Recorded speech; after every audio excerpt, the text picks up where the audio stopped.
I won't mince words. Apart from that shocking revelation, days of our lives slowed down considerably for me as it concentrated on the changing relationships that are resulting from the deaths. While some of them are effective, others seem a little contrived and shallower. The tales this week simply seem to be less emotionally connected to the major events. Between the two worlds, Marlena has now formally passed on and joined the others. While we are aware that she will soon reunite with Kayla and Kate in the hereafter, Susan is the only person she has currently encountered. However, not really.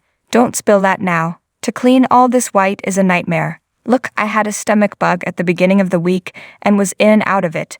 But when Susan revealed herself to be the devil, I began to wonder if I was still dreaming or if I was actually experiencing a fever.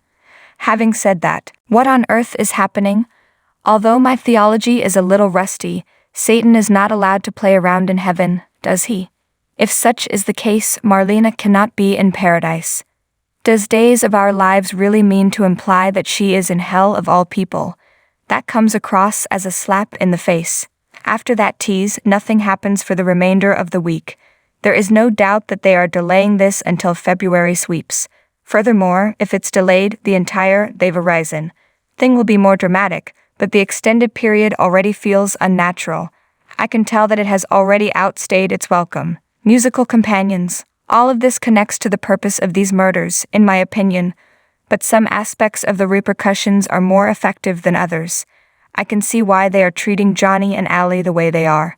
It's a fresh take on the age-old sibling rivalry, similar to bringing the struggle between Carrie and Sami over Austin into the present. But there's something so superficial about this that makes me feel uneasy. Maybe I'm off base, but Allie and Johnny have already lost the majority of their families. They've just turned into a bunch of petty quarrels right now. Johnny, hold on. You didn't kiss me goodbye before you left. As companions. Photo by Jill Johnson for JPI. From the beginning, Allie seemed to be waiting for an occasion to be irate and doubt Channel, and Johnny and Channels, we were going to kiss. We're the best, but we didn't since we had to quit, despite the fact that we're both highly drawn to each other. Allie and Johnny just come out as petty and careless about the people they lost. They discuss them, but it sounds hollow. Of course, after they fought over who was more like their fathers, I can definitely see that they both have a selfish Sami trait in common. Although conking Stefan over the head was a little excessive, we later got to watch how cunning Gabby handled Lai. That is the finest Gabby to date. I nearly felt sorry for Lai's hopelessly availability in welcoming her back. She is familiar to him. He is aware of her potential. But in his haste to have her back, he disregarded the obvious. Why are you so upset with her? Just see Gabby's pride in her ability to tie ropes. Photo by Jill Johnson for JPI. Although it felt a little plot pointy, Rolf following Gabby makes some sense. Lai is a ship in trouble whose goals are no longer aligned with those of the Demaras. Rolf would therefore wish to return to serving his cherished family's interests. Though unless Lai called to have a discussion about how EJ came clean to Stefan and was bullied out of Demara, it doesn't make sense that he'd know precisely how out of favor Lai was. Does the deprogramming function? I'm not sure, but I don't think the stabby difficulties will be eliminated after this. But I still think Chloe will become pregnant. No one's arch enemy. Sloane has to be one of the better parts of this week for me. She and Nicole should rival each other, in my opinion. I can see Sloane assuming Sami's role as Nicole's romantic rival now that she's gone.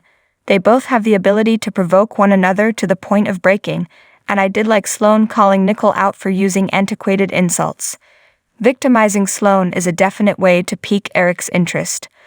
Maybe that's a touch harsh, but Nicole branded her a pathetic slut first. Nicole's action wasn't the best. The fact that EJ rejected Nicole when she tried to hook up with him to put it in Sloane's face. Because she was disabled only makes me want to go out with Eric and Sloane again. Nice work, Nicole. But I have some inquiries. Nicole sipped whatever Stefan had poured in the mimosa, which was meant to cloud EJ's judgment for long enough for him to make a mistake with the Demara board. Stefan did make reference to a couple doses, but does it imply that EJ's judgment would be worsened after a couple or only for a longer period of time? Would he act perpetually intoxicated like he did with Nicole as a result? That seems like too much of a risk. And did Nicole really get it out of her system, or was Nicole's decision to proceed with EJ still clouded by mental fog? Because if it's not, this unexpectedly pleasant reunion suddenly became nightmare-inducingly complicated when it comes to permission. Thanks for watching this video.